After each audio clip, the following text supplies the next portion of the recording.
Well, we understand that at Eskenazi Hospital, we are the police chief and others getting ready to update us on the condition of that female police officer who was shot this afternoon at that apartment complex on the east side. And there you can see so many of our leaders there, and many of them wearing masks, which is the right thing that you want to happen during this coronavirus pandemic that we're all going through. These police officers wearing masks and gloves, arriving now here at Eskenazi Hospital. It looked like Mayor Hogsett there at the front of that line, though with the mask it was a little difficult to see. But so many of these leaders, that looks like Chief Taylor, who is in the center of your screen taking off the mask. That's the police chief with IMPD, and yes, in fact, that is our Mayor of Indianapolis, Joe Hogsett, who is arriving to give us our first update. Let's go ahead and listen in to Chief Randy Taylor, hear about this officer.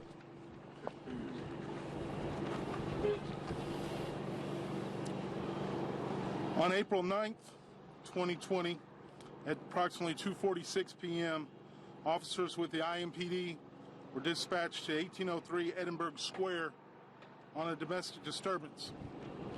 3 officers approached the apartment door. They knocked. Shots were fired through the structure, striking Officer Brianne Leith. Other officers pulled her and another victim down a staircase to safety. IEMS responded and transported our officer to Eskenazi Hospital. Despite the best life-saving techniques, Officer Leith was pronounced deceased. Today we mourn the loss of a strong and well-respected officer. An officer that had a desire to be a police officer since she was a child. Officer Leith was kind and loving as a mother of a young child herself. She's the daughter of a family that's been devoted to public safety. She's been a lifelong resident of Indianapolis. She was a graduate of Southport High School. She's 24 years of age. She's also in the Army National Guard as a veteran. She's described as a dedicated officer who showed compassion for the community. She is the example of the type of officer we want on this department.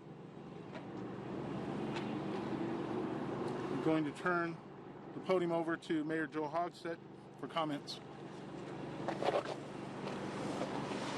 Thank you, Chief.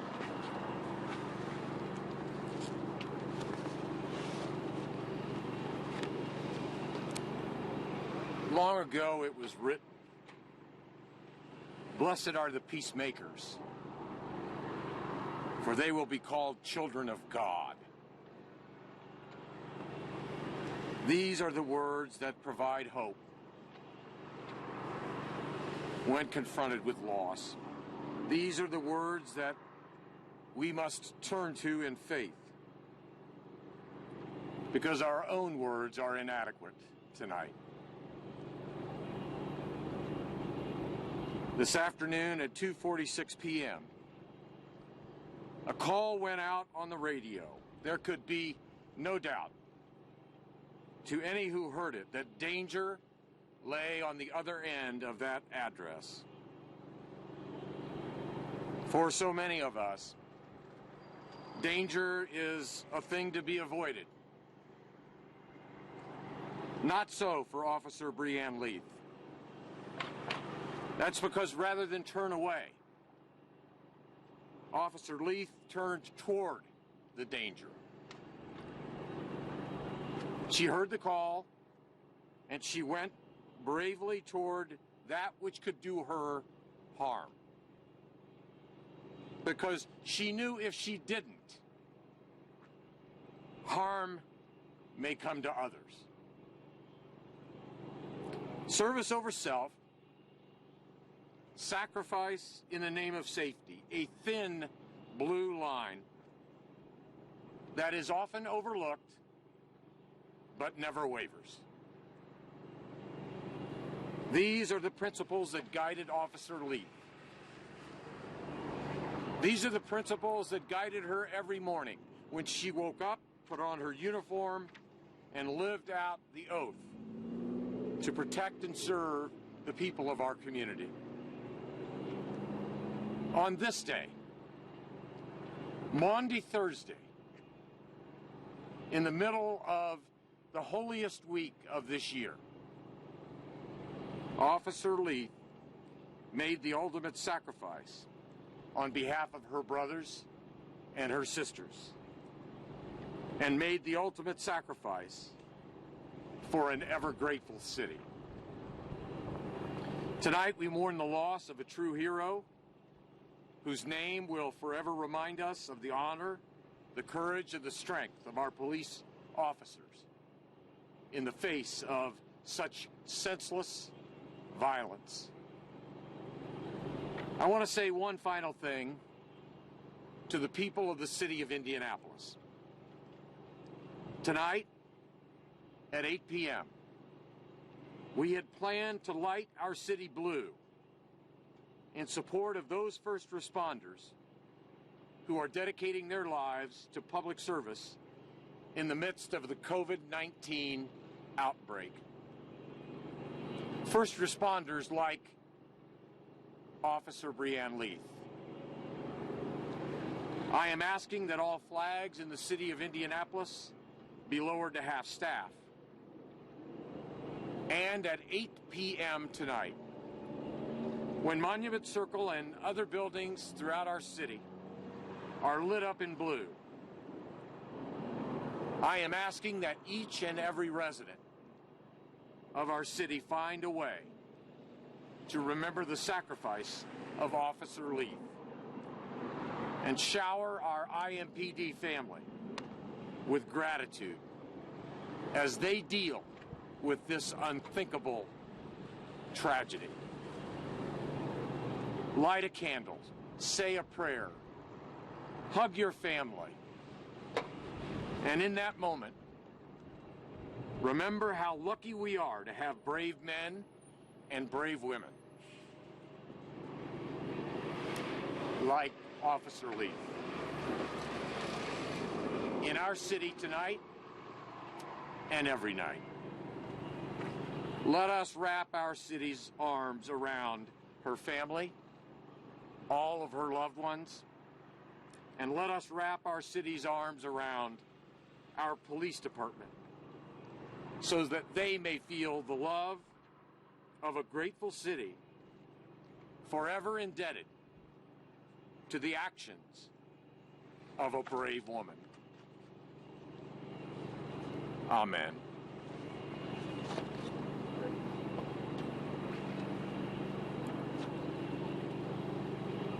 Just a couple quick updates.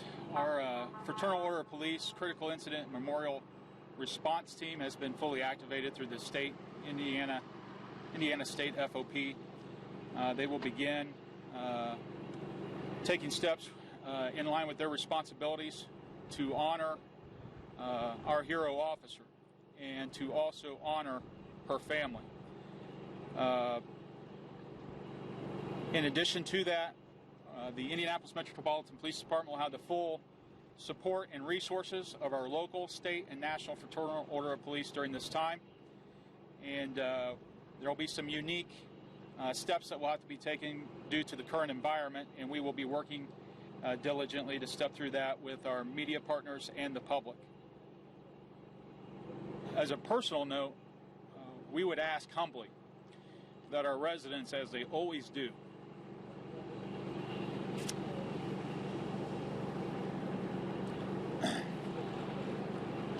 step forward and reaffirm your support for our officers who continue to stand the line. We've been talking about it during this COVID experience that our officers' resolve is intact. They have not wavered, nor will they, and their resolve will continue. We're heartbroken tonight, and we're going to have some challenges that lie ahead of us. But make no mistake, we will continue to stand that line and protect our city as part of our honoring Officer Leith and her family. Just recently, I shared with people that while we're sad, and for a short period of time we drop our heads, the evil one thinks that he caught us with our head down. He will then see us and hear us say amen and move forward. So we ask our community join us in doing that and help support this family and our Blue Line family. Thank you. Thank you, Rick. We'll open it up to questions. Those questions will be answered by Assistant Chief Bailey, Deputy Chief Barker, and possibly Commander Riddle as well. Chris?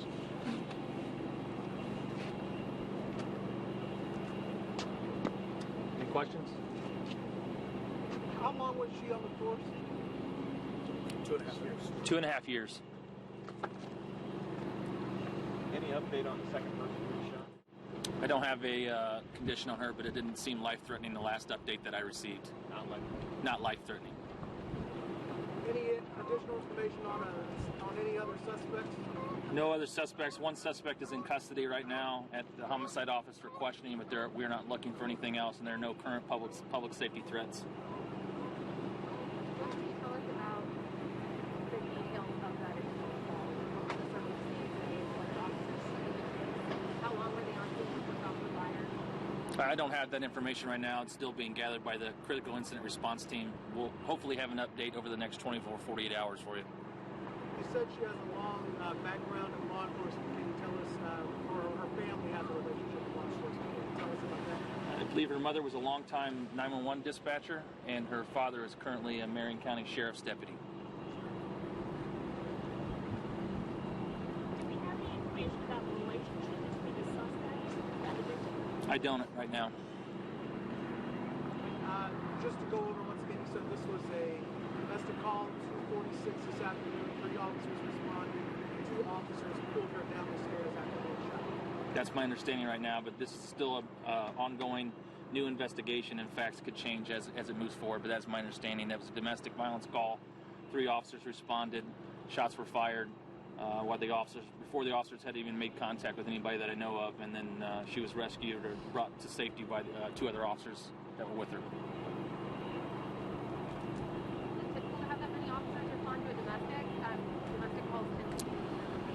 That's not unusual.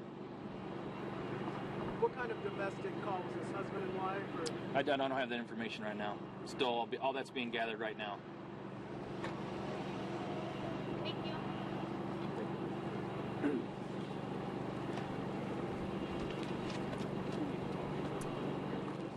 And you've been watching this terribly tragic news conference today as we learn that the city of Indianapolis has lost a hero. IMPD officer Brianne Leith shot and killed today while serving on the Metro Police East District headquarters. She responded today with a couple of other officers to an apartment complex on the east side of Indianapolis near 21st and Shadeland. Went up to a second-floor apartment, tried to find out what was happening. Shots were fired. She was struck, taken to Eskenazi Hospital, where we learned that she died. Brianne Leith was 24, came from a law enforcement family. Her dad is a Marion County Sheriff's deputy, her mom a 911 dispatcher. We learned today that she wanted to be in law enforcement since she was a little girl. She's 24. She was a Southport High School graduate, served in the National Guard, so she's a veteran, has a child. And today she was, as all these officers do, courageously protecting our community when she was shot and killed. The suspect is in custody at police headquarters right now, and all of Indianapolis in really surrounding this family, not only Brianne Leith's family, but the family of Metro police officers surrounding them and offering their condolences for this tremendous loss. Brianne Leith, 24, this unthinkable tragedy, as the mayor called it today. And you could see how emotional it was as both Randy Taylor and Mayor Hogsett and the member of the Fraternal Order of Police updated us on this tragic news, this death of Brianne Leith, 24 years of age, young mom.